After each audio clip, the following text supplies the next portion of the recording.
மல்லிகா தட்சிணாமூர்த்தி கோயிலுக்கு எதிரே சாலையோரம் அமர்ந்து வாசனை மெழுகுவர்த்திகளை விற்று கொண்டிருந்தாள். அவளது வாழ்க்கை மிகவும் கஷ்டமாக இருந்தது. ஒரு நாள் பிரான்ஸ் நாட்டிலிருந்து வந்த ஆண்டனி அவளிடம் ஒரு மெழுகுவர்த்தியை வாங்கினார்.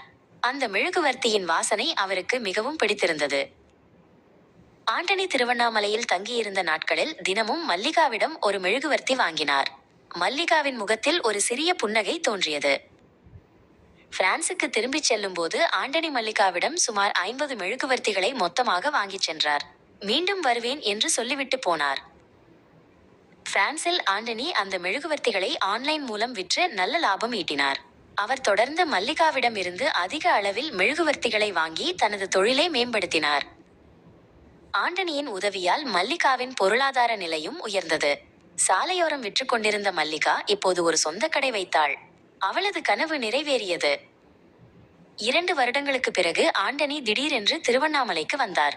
மல்லிகாவுக்கு அது ஒரு இன்ப அதிர்ச்சி. ஆண்டனி என்று அவள் மகிழ்ச்சியுடன் கூவினாள். இந்த முறை ஆண்டனி மல்லிகாவிற்கு ஒரு புதிய தொழில் வாய்ப்பை வழங்கினார். திருவண்ணாமலையில் இருந்தபடியே அமேசான் பிரான்ஸ் இணையதளம் மூலம் மெழுகுவர்த்திகளை எப்படி விற்பது என்று கற்றுக் கொடுத்தார். 1 மாத காலத்திற்குள் மல்லிகாவின் வாசனை மெழுகுவர்த்திகள் பிரான்ஸ் அமேசான் இணையதளத்தில் விற்பனைக்கு வந்தன. 2 வார விற்பனையில் அவளது வங்கிக் கணக்கில் இந்திய மதிப்பில் 42,000 ரூபாய் சேர்ந்தது.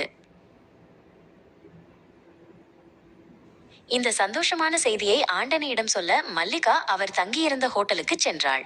அங்கே அவளுக்கு ஒரு அதிர்ச்சி காத்திருந்தது. ஆண்டனி அன்று காலை இறந்துவிட்டார். ஹோட்டல் நிர்வாகமும் காவல்துறையும் ஆண்டனியின் அறையில் கண்டெடுத்த ஒரு கடிதத்தை மல்லிகாவிடம் கொடுத்தனர். அதில் தனக்கு புற்றுநோய் முற்றிய நிலையில் இருப்பதாகவும் மல்லிகாவிற்கு தன் தொழிலை கற்றுக் கொடுக்கவே இந்தியா வந்ததாகவும் எழுதியிருந்தது.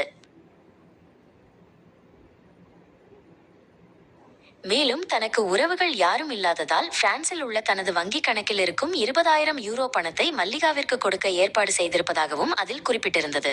மல்லிகா ஆண்டனியின் அன்பையும் தியாகத்தையும் எண்ணி கண்ணீர் வடித்தாள்.